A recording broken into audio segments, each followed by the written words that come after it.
1 minute to the top of the hour East African time. It is the second day of June, the year being 2024, the first Sunday of the month. Here on TV47, we have a lot lined up for you because a lot has been taking shape across all the 47 counties. We have those details for you here on TV47 News now. But first, the highlights.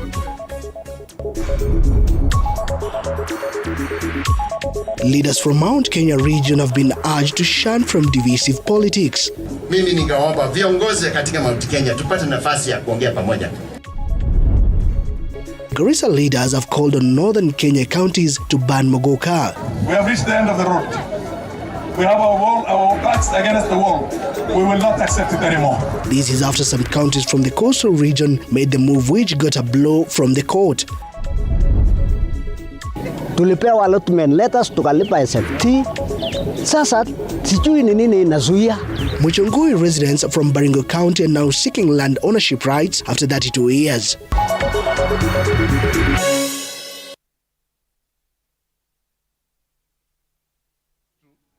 Ili host Mashujaa Day na tulikuwa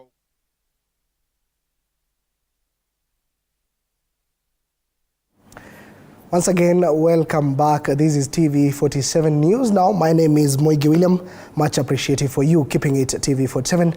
Now, let us keep you up to date. Now, starting off, some latest and also live, something live that is happening in Western Kenya, where the president, together with a host of Kenya Kwanza leaders, among other leaders, are currently attending a church service that is at Amutala Stadium in Kimilili, Bungoma County. Remember, this church service comes a day after Bungoma hosting the country and also the nation in celebrating the 61st Madaraka celebrations. Currently, we have the Speaker of the National Assembly, Moses Wetangula, addressing the congregants. Let's cross over live and listening. And the message we want to give to our country ni kwamba hii Kenya yetu hakuna mtu mkubwa, hakuna mtu mdogo. Sisi zote ni wa Kenya. Tupendane, tuheshimiane, tuachane na mambo ya kuzungumuza hii kabila yangu, hawa watu yangu. Kila mtu ni mtu wetu. Ndio. All right, we will be keeping tabs on that particular development. More details in our subsequent bulletin at 7 and 9. All right, two more news. Let us switch gears from Western Kenya to the Mount Kenya region, whereby a section of leaders from the Mount Kenya region, led by Nyandarua Deputy Governor, that is John Mathara, have urged leaders in the region to act together to benefit, or rather, to benefit the development and gains, which will strengthen the national cohesion of that particular region and the nation at large. Mathara outlined that the region has a number of crucial areas to be worked upon, such as advancing social services and expanding economic possibilities, while cautioning against political and economic influence in the area, which might weaken development projects through the division of leaders. Mathara also urged the leaders to set aside disagreement and cooperate to achieve the common objectives. Kuomba viongozi zetu katika Mount Kenya wapate nafasi ya kuongea pamoja, ndio tupate kuongea kitu moja, together together unity na Hinyawitu. Kwa sababu 1992 tulifanya makosa kubwa sana, tukapoteza uongozi katika Mount Kenya. Sababu tulianza vita, sisi ni watu wa Kibaki, sisi ni watu wa Matiba. Mimi ningeomba viongozi katika Mount Kenya tupate nafasi ya kuongea pamoja. Na vile vile hata sisi hapa Nyandarua County, viongozi tukianzisha hapa assembly, tukuje hapo members of parliament, 5 of them, tukuje kwa mama county, tukuje kwa executive, deputy governor, governor mwenyewe na senator, tupate kuketi chini kama watu wa Nyandarua, tuongee pamoja lugha moja, ndio tupate kuendelea na kuongoza county yetu vizuri. We shall not have the deliberate objectives in how we can enhance or reap the benefits of our unity. Elsewhere, and whereby Garissa leaders are now advocating for the ban of mogoka sale and use in the northeastern region, picking cue from the recent, that is after the ban of the stimulant in some of the coastal counties. Speaking in Modagashe town led by Lagdera Member of Parliament, that is Abdikadir Hussein, the leaders urged Garissa Governor Natif Jamad to join in the counties of Mombasa, Kilifi that have enacted a ban of that particular stimulant. And you ban mogoka as it's done in Mombasa and coastal region. People, in member of consumer regulation, I find, it's very hypocritical. It's hypocritical for Mount Kenya leaders to fight illicit brew. Alafu asema pia mogoka yende irevit, I mean, hizi counts za Waislamu. Mogoka inafanya watu kwa zombie, wasifanye kazi. Inaharibu vijana. Ni kwa sababu kitu ambao unaweza kununua na shilingi 20, mtoto asubuhi akibama akipewa shilingi 20, anaenda kununua mogoka. Nataka niwaambie hii vijana mjitengeze kwa vigilante groups. We are not going to watch the destruction of our societies. We are not going to watch the destruction of the youth of this country. Kama mtu anataka fanya biashara ya drugs, na tunajua kulikuwa na magavana, kulikuwa na politicians, kulikuwa na kila mtu, mpaka leo kuna politicians wengi ambao wanajulikana, wengine wako kwa miraa, wako kwa kila kitu, wako kwa mambo ya drugs, wako kwa kila hiyo. We have reached the end of the road. We have our backs against the wall. We will not accept it anymore. For over 3 decades, residents of Mochongoi in Baringo County have been living in fear and unable to fully develop their land or acquire title deeds due to the gazetted status of the honorable Marmanet Forest. The residents say that the past 2 months have been stressful for the community. The residents who are pushing for a degazettement feel they will get a chance to move forward and build a secure future on their land. Baringo South Member of Parliament Charles Kamuren held a public baraza to address concerns over recent eviction rumors that spiked fear and anxiety and promised to highlight the concern to relevant authorities.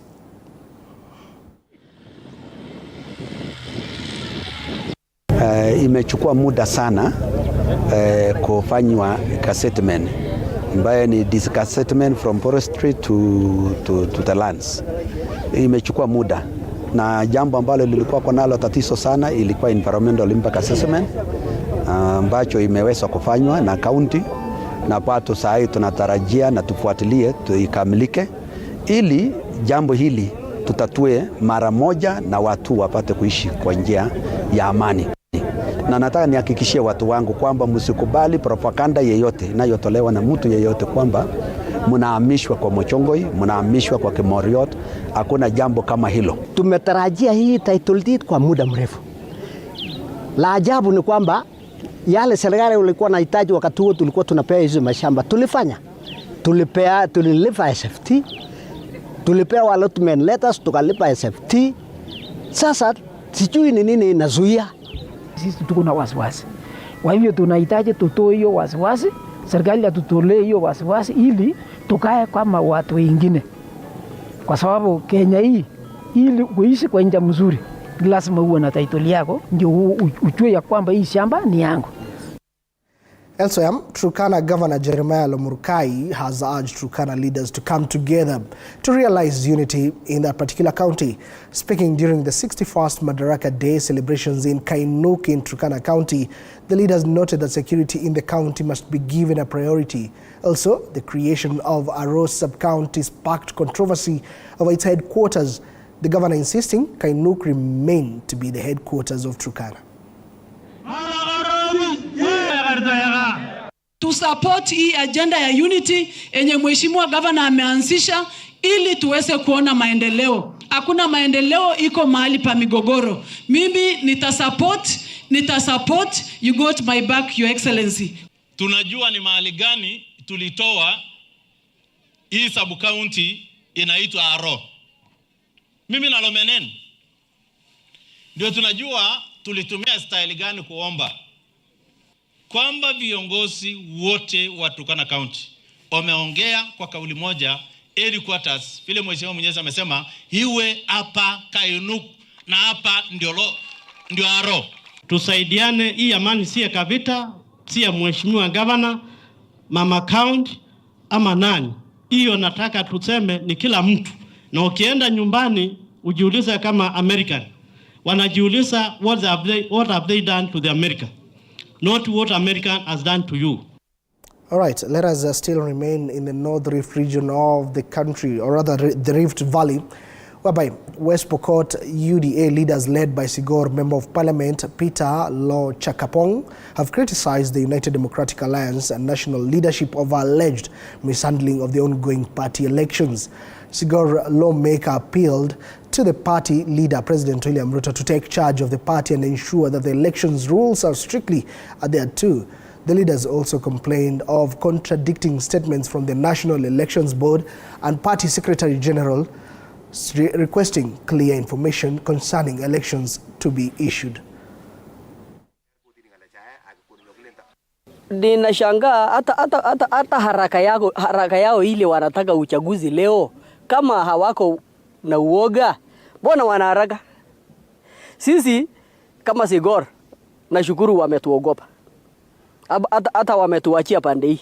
Huwezi ukaingia nyumba ya watu na ukaanza kutupa bakuli kikombe pale na pale. Lazima ufuate taratibu ya chama. A lot of organs kwa hii chama have been compromised. That is the reality. Yes. Na sisi hatuogopa kusema hiyo. Na kama tutaendelea namna hii, kwa sababu hii we are now talking about 5 counties. Saa ile wataroll Kenya mzima, kutakuwa na chaos. We will have a lot of chaos.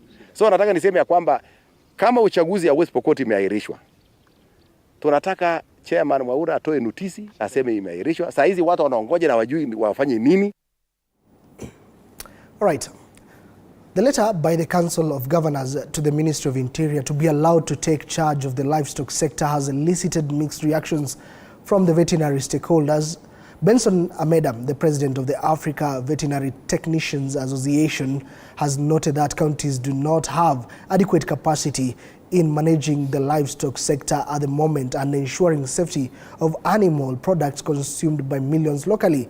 Ameda emphasizes that the Rapid Results Initiative requires a multi-agency approach to guarantee Kenyans' safety. The Ministry of Interior wrote a circular or gave a directive to everybody else in this country, including the county governments, that that livestock laws will be enforced through a rapid result initiative that will be put in place by the national government. We support that initiative because, as you remember, it is only through such initiatives that the laws will actually be enforced. We are not happy that the Council of Governors have written back to the Ministry of Interior saying that livestock functions are a devolved function and therefore nobody should interfere.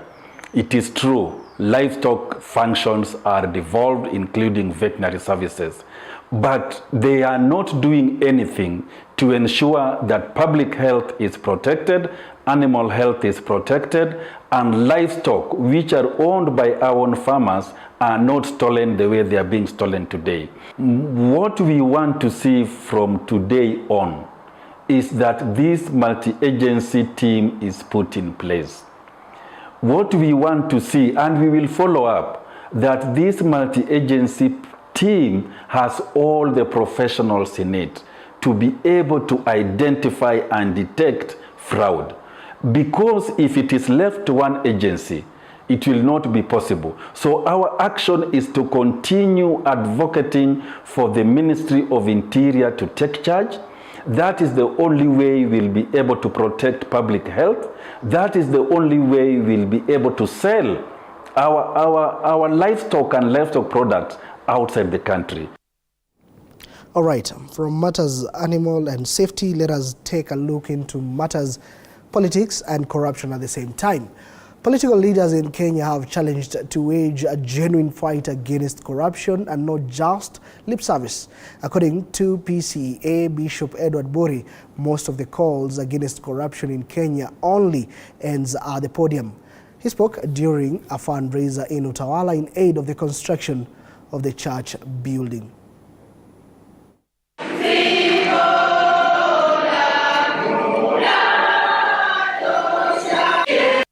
A very important thing in our community is that we are running short of people in leadership who not just speak values, but live them. Because we can all say integrity, we can all say anti-corruption, we can all say these things. And any tongue can speak these things. Even a lying tongue can lie about these things. But what we need is people who, even sometimes, because we have too much speech going on, too much talk going on, now we even need people who don't talk much, but live out the values much. My message to the politicians who are in the offices now is to remember to serve the people who elected you. We elected leaders in this country, but basically this is what leaders are doing. They're out here doing politics instead of helping Kenyans who put them on those seats. So I'm here today to tell the leaders, if you're not doing your work, can you kindly walk out of the office? County governments and organizations have been challenged to embrace free medical camps to support Kenyans who cannot afford expensive surgeries. Speaking during a free medical camp organized by Save a Life community in Nyamira County, Ongutu, who is one of the organizers, said the medical camp aimed to deliver critical healthcare services to the undeserved community, bringing hope, restoration and healing to hundreds of patients who otherwise could not afford medical care. The camp performed over 65 major surgeries, addressing a variety of complex medical conditions and significantly enhancing the quality of life for the patients involved. Additionally, more than 500 minor surgeries were conducted, ensuring that many individuals received essential medical attention without the burden of financial constraints. First of all, we are so grateful that we're here in a small town known as Nyamira town, which is found in the county government of Nyamira, in the shores of, near the shores of Lake Victoria. And the main purpose that we're here is because we're doing our specialized outreach program, which involves multi-specialties in terms of general surgery, obs and gynae, reconstructive surgery, ENT, dental, orthopedics, and many other even medical cases that have come in place.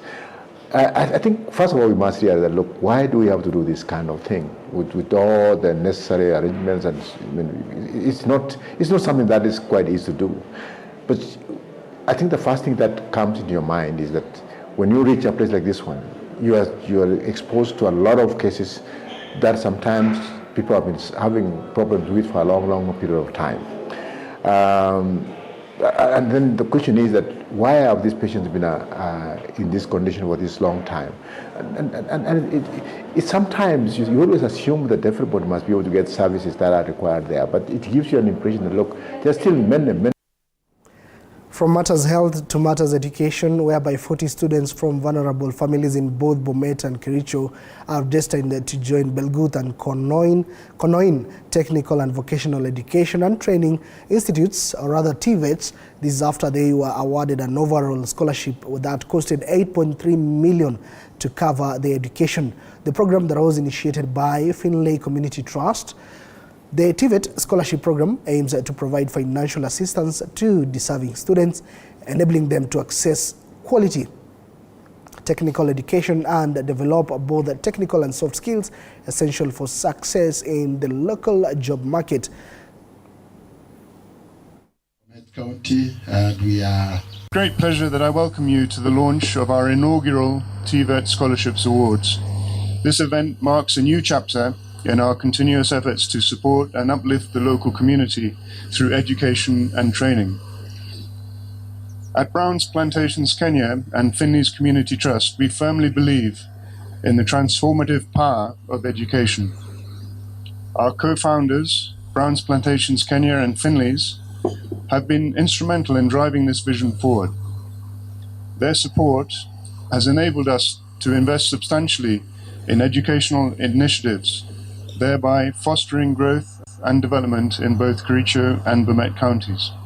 Today, we celebrate not only the launch of the TVET scholarship program, but also the enduring commitment of Brown's Plantations Kenya to our community. Our partnership has been pivotal in providing student attachment opportunities and employment for TVET graduates in fields such as automotive engineering, building and construction, electrical installation, and plumbing.